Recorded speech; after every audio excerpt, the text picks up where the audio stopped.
estamos ya juntando el fuego para lo que es el campamento que vamos a hacer esta noche.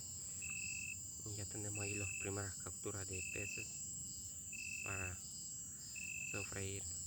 Y si quieres ver cómo se preparan, sigue viendo este video.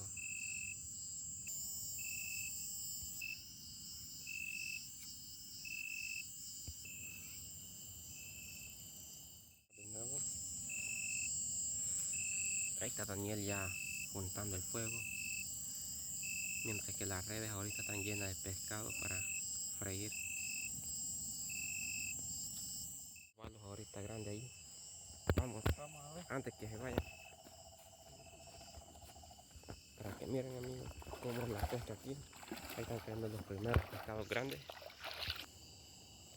Bueno, amigos, seguimos nuevamente. Aquí están ya cayendo lo que es la pesca. Aquí está ya el compañero despescando las redes o trasmayo, como ustedes lo llamen. Ahí están cayendo con todo ya. Están cayendo, se hizo la pesca. Ahí está, miren. Está la pesca, ahí está la cena ya. Ahí está ya listo para la cena.